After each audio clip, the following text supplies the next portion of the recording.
Hi everyone! Welcome again to my channel. In today's video guys ay mayroon nga palang nag-request na mag-propagate ako ng Crispy Beauty. So, ang gawin nating model ay eto, dito tayo kukuha sa na-propagate kong Crispy Beauty. So, piliin natin yung medyo maraming dahon. Ito yung gawin nating model. So, ito na siya ang second batch na na-propagate ko dati. So, yung mother plant ng Crispy Beauty ko, nabili ko lang siya ng ganito kalaki dati.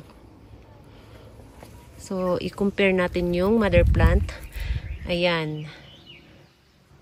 So, ganito lang kalaki yung mother plant dati. Tapos, nung niripat ko na, nagtanggal ako ng mga ilang dahon. Konti lang naman mga dahon na tinanggal ko. Siguro mga 5 dahon lang. Tapos, ang nag-success lang ay isa kasi nga namatay ng summer. Napabayaan ko. So, ayun. So, ito yung gawin nating model ng ating Crispy Beauty ngayon. Yan. Medyo baby pa siya. So, start na tayo. Tanggalin natin siya sa pot. So, bagong ripat pa kasi siya, kaya ayan. Wala pa siyang masyadong ugat. Pero mayroon ng mga bago guys. So, ayan oh. Napaka-fresh ng kanyang ugat. Napakaganda. So, nabasa kasi ito sa ulan, kaya ayan. Basa siya ngayon. Ayan oh. So, hindi na natin masyadong galawin. Magtanggal lang tayo ng mga dahon. Ayan. Yan. Kapag nag-propagate ako ng succulents, lalo na kapag echeveria, mas gusto ko yung maliit kaysa malaki. Kasi yung malaki, medyo mahirap siyang, mahirap siyang magkaroon ng baby. So, mas ko talaga na maliit yung dahon. Yung mga dahon sa flower stalk, yun yung madalas na ginagawa kong propagation. Kasi mas madali siya para sa akin na i-propagate. So, yung mga propagation ko, halos mas marami yung sa flower stalk kaysa nagtanggal ako ng dahon. Tapos kapag bagong bili, syempre maliit yung binibili ko. Ayun, nagtatanggal ako ng mga ilang dahon para gawing propagation.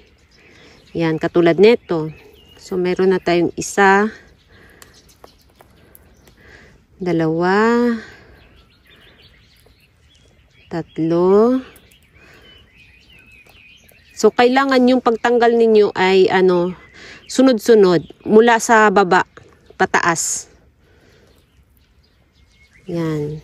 Ang dahon ni Crispy Beauty, mas madali lang siyang tanggalin, guys. Yan. At tingnan din natin yung balance ng kanyang rosette. Yan. So, okay na to. So, ibalik natin siya sa kung saan siya nakatanim. Yan, medyo tanggalan natin ng konti. Ayan.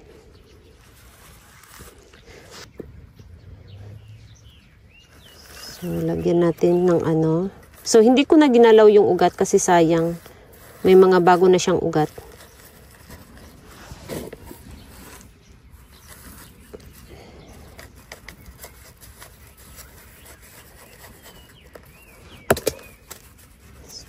So, ayan na guys, yung kanyang mother plant. Yung baby natin, naging mother plant na siya. And then, dito ko ilagay yung mga baby. Yan. Kung nakita ninyo, yung pot ay medyo mas malaki to ng konti. Itong pink. So, dito natin ilagay yung mga baby. Nahulog na ang dahon.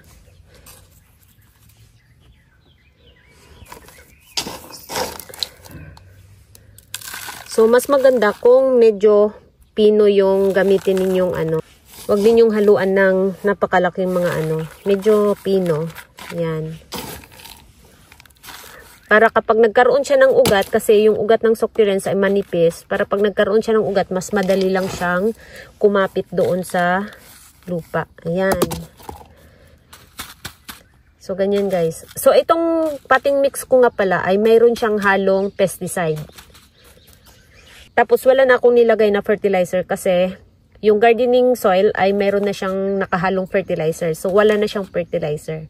So ngayon, ilagay natin tong na-harvest natin na mga dahon. Bali, meron tayong 7. So tingnan natin kung ilan yung magiging successful dito. Ayan.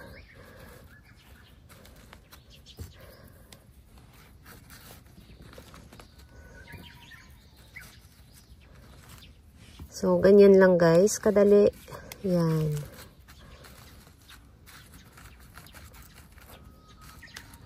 So, pagkatapos nito, wag nyo munang diligan agad. Hayaan nyo muna kasi wala pa naman siyang ugat at bagong tanggal siya. So, medyo basa pa yung dito sa ibabaw. So, wag muna nating diligan agad. Hayaan lang natin siguro mga 1 araw. Tapos bukas, pwede natin siyang sprayhan ng tubig sa ibabaw. Wag basain ng sobrang basa hanggang dito sa baba. Spray lang sa ibabaw. Mga 1 buwan, hayaan lang natin siyang ganito. Spray lang. Tapos, kung halimbawa, curious kayo kung mayroon na ba siyang baby, pwede ninyo siyang tanggalin. Yan, tingnan ninyo kung mayroon na ba siyang ugat or mayroon na siyang pimple. Tapos, ibalik nyo dahan-dahan para di masira yung baby na palabas pa lang. Yan. So, eto itabi muna natin dito. So, mas maganda kapag medyo yung panahon, medyo malamig. Wag yung summer or kalagitnaan ng summer. Yung medyo hindi na masyadong mainit. Mag-propagate kayo ng succulents. Kahit anong klaseng succulents, kahit hindi Crispy Beauty. Mas maganda yung yung hindi masyadong mainit yung panahon. Yan, dito natin ilagay. Wag nating ilagay sa direct sunlight kasi maluto yung ating dahon. So, sa maliwanag na na place ninyo ilagay na hindi mainit. Ayan. So, nakaka-receive siya dito ng init, konti. Kasi may dito sa gilid. Ayan, nakaka-receive siya kapag yung sunlight ay nasa ibabaw na.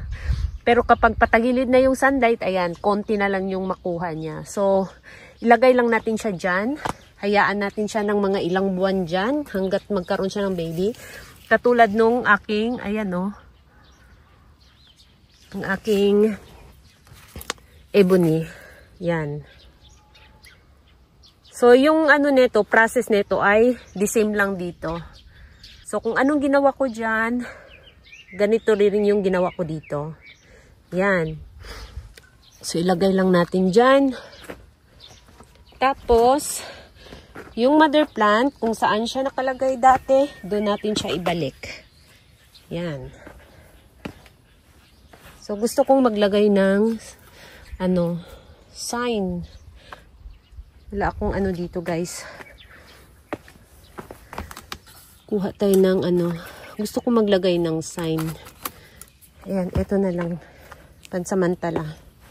Kasi wala akong ibang, ito yung mother plant. Ayan. So, ayan yung palatandaan ko na dito ako kumuha ng dahon. So, kapag medyo, meron na siyang maliit na kapag nakita nyo na meron na siyang maliit na pimple, katulad nito. Hanap tayo dito. Ito, meron na siyang pimple. Ayan. Kung nakita ninyo. Ayan, kadidilig ko lang ngayon. Ayan. Kapag ganito na, nakita nyo naman, wala pa siyang ugat, meron lang siyang baby na lumabas, pero wala siyang ugat, pwede na ninyong diligan, pero kailangan patuyuin nyo muna yung lupa, saka na ninyo diligan. Madalas, nagko-curve siya kapag hindi agad siya tinusok, hinayaan lang siyang nilagay dyan. Ayan, katulad dyan, nilagay ko lang sa ibabaw. So, madalas nagko-curve siya kapag hindi siya tinusok.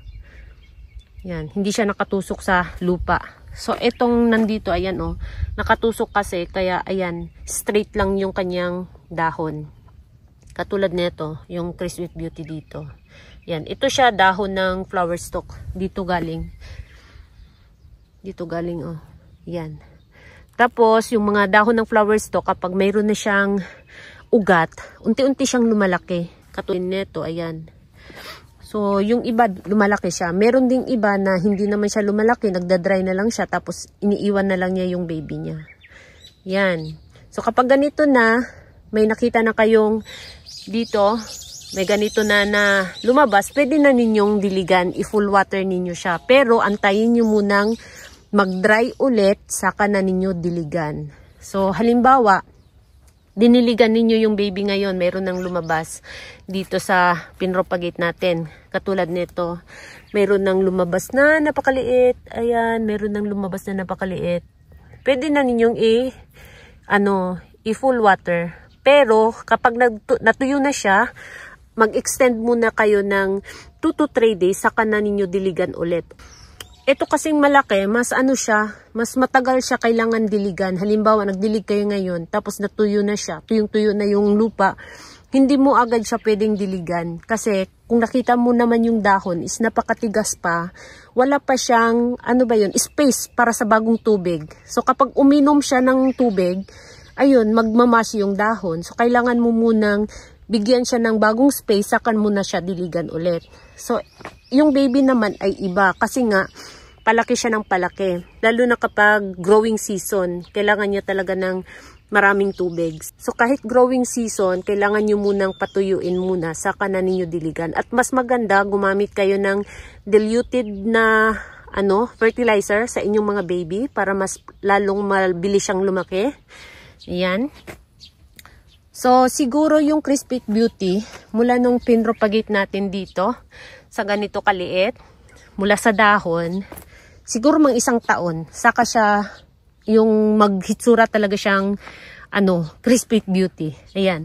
Katulad nito, ito, nung nung January yata, ito, tinanggal ko doon sa sa flower stalk ng aking mother plant.